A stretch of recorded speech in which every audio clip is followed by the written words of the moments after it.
அகில இந்திய அண்ணா மறுமலர்ச்சி பேரவை சார்பாக நமது பணிவான வணக்கங்களை தெரிவித்துக் கொண்டு, கடந்த வாரம் திங்கட்கிழமையன்று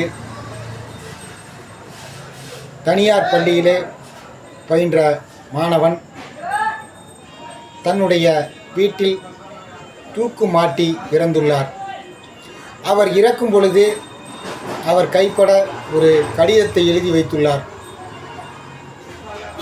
இது பற்றி நாம் நம்முடைய தஞ்சாவூரில் வசிக்கும் நம்முடைய நண்பர்களிடம் விசாரித்த பொழுது அவர்கள் கூறிய தகவல் மிகவும் அதிர்ச்சியாகவும் வேதனையும் அளிக்கின்றது என்பதை இந்த நேரத்திலே தெரிவித்துக் கொண்டு, ஒரு பள்ளி எப்படி நடக்க வேண்டும், அந்த பள்ளியில் மாணவர்களுக்கு பாடம் நடத்தக்கூடிய ஒரு ஆசிரியர் எப்படி மாணவர்களிடம்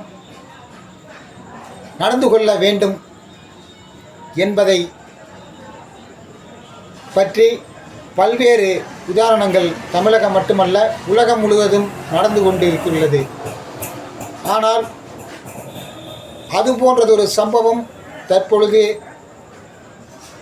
ஒரு பள்ளி ஆசிரியரால் ஒரு மாணவன் தன்னுடைய உயிரை மாய்த்து கொண்டுள்ளார் என்பதை அறியும் பொழுது மிகவும் வேதனை அளிக்கிறது, வருத்தம் அளிக்கிறது என்பதை இந்த நேரத்திலே தெரிவித்துக் கொண்டு, மேலும் அந்த மாணவனை இழந்து வாடும் அவர்களின் குடும்பத்தினருக்கு, தனது ஒரே மகனை இழந்து வாடும் அவர்களின் பெற்றோர்களுக்கும் உறவினர்களுக்கும், பள்ளியில் பயின்ற பள்ளி நண்பர்களுக்கும் தோழர்களுக்கும் அகில இந்திய அண்ணா மறுமலர்ச்சி பேரவை சார்பாக ஆழ்ந்த இரங்கலையும் வருத்தத்தையும் தெரிவித்துக் கொண்டு, தஞ்சாவூர் மாவட்டம் புதிய பேருந்து நிலையம் அருகே உள்ள ரோஸ்லி நகர் 3வது தெருவில் வசிக்கும் சீனிவாசன் என்பவருடைய ஒரே மகன் ஸ்ரீராம் அவர்கள்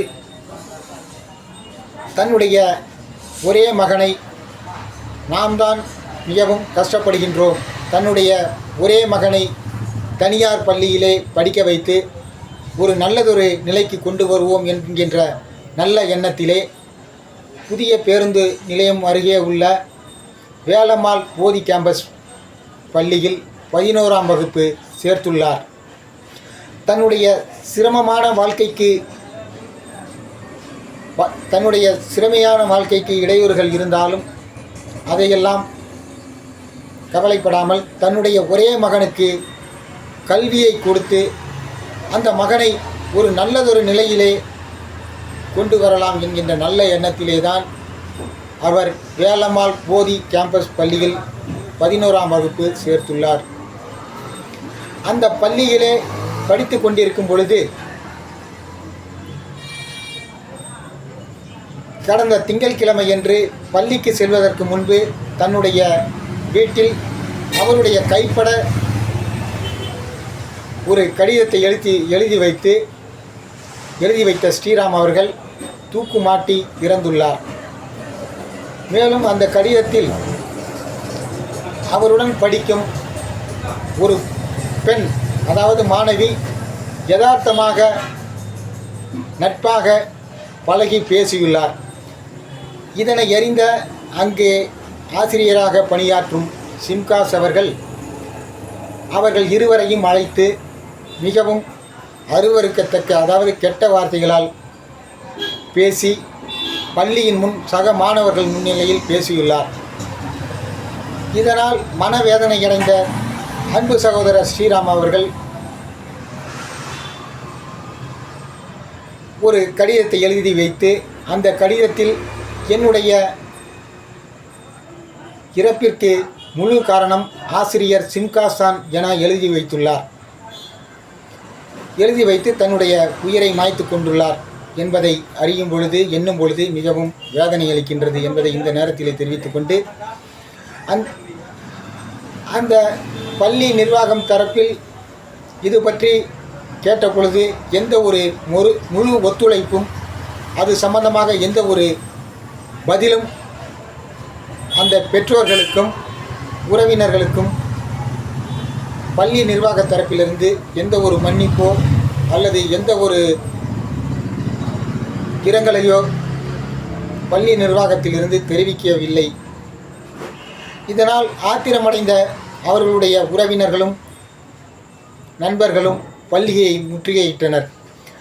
இந்த சம்பவத்தை அறிந்து கேள்விப்பட்ட தஞ்சை மாவட்ட காவல்துறை கண்காணிப்பாளர் மதிப்புக்குரிய ஐயா திரு ராஜாராம் அவர்களும் மற்றும் தஞ்சை நகர காவல் துணை கண்காணிப்பாளர் மதிப்புக்குரிய ஐயா திரு சோமசுந்தரம் அவர்களும் மற்றும் மருத்துவக் கல்லூரி காவல் ஆய்வாளர் மதிப்புக்குரிய திருமதி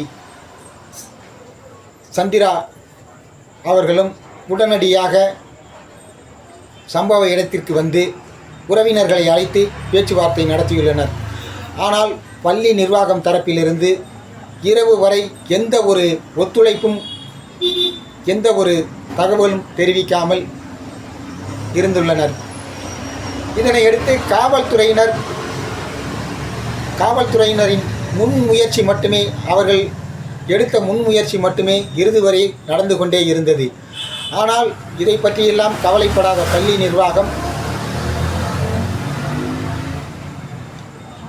நிர்வாகம் மேலும் மாணவர்கள் சேர்க்கையில் தீவிரமாக ஈடுபட்டு வந்துள்ளனர். அந்த பள்ளி நிர்வாகம் சார்பிலே சம்பந்தப்பட்ட குடும்பத்தினரை அழைத்து ஏதோ தவறு நடந்துவிட்டது, மன்னித்து விடுங்கள், சம்பந்தப்பட்ட ஆசிரியரை பணி நீக்கம் செய்கின்றோம் என்று ஒரு ஆறுதல் வார்த்தை கூட தெரிவிக்கவில்லை.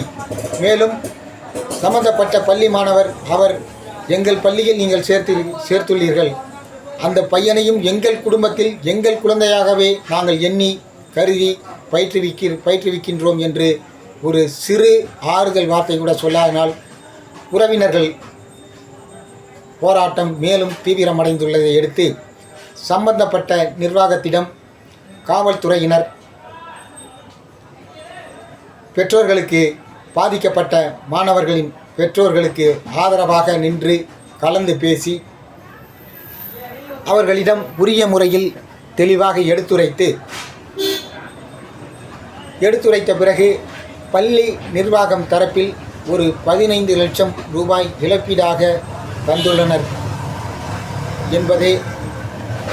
என்பதை அந்த நண்பர் நம்மிடம் தெரிவித்துள்ளார். ஒரு மாணவனின் எதிர்காலம் அந்த 15 லட்சத்தில் முடிவடைகிறதா என்பதை எண்ணும் பொழுது கண்களில் கண்ணீர் குளமாக வருகின்றது. இதுபோன்ற பள்ளி நிர்வாகத்தில் பணியாற்றும் ஆசிரியர்களால் பல்வேறு மாணவிகள் பல்வேறு சிரமங்களுக்கிடையே இதையெல்லாம் வெளியில் கூறாமல் தன்னுடைய உயிரை மாய்த்து கொண்டிருக்கிறார்கள் என்று எண்ணும் பொழுது மிகவும் வேதனை அளிக்கின்றது. மேலும் இது போன்றதொரு சம்பவங்கள் தமிழகத்தில் இனிமேல் நடைபெறாமல் தடுக்க மாண்புமிகு பள்ளி கல்வித்துறை அமைச்சர் அவர்கள் அனைத்து தனியார் பள்ளிகளில் பணியாற்றும் ஆசிரியர்களை அழைத்து ஒரு முறை அவர்களுக்கு கூட்டம் நடத்தி இது போன்றதொரு சம்பவங்கள் நடந்தால் கடுமையான எச்சரிக்கைகள், பள்ளியின் அங்கீகாரம் ரத்து செய்யப்படும் என்று தெரிவிக்க வேண்டும் என்று அகில இந்திய அண்ணா மறுமலர்ச்சி பேரவை சார்பாக தமிழக அரசையும் பள்ளி கல்வித்துறை அமைச்சர் அவர்களையும் பள்ளி கல்வித்துறை இயக்குனர் அவர்களையும் கேட்டுக்கொண்டு மகனை இழந்து வாடும் பெற்றோர்களுக்கும் உறவினர்களுக்கும் அகில இந்திய அண்ணா மறுமலர்ச்சி பேரவை சார்பாக மீண்டும் ஆழ்ந்த இரங்கலையும் வருத்தத்தையும் தெரிவித்துக் கொண்டு விடைபெறுகின்றேன். நன்றி, வணக்கம்.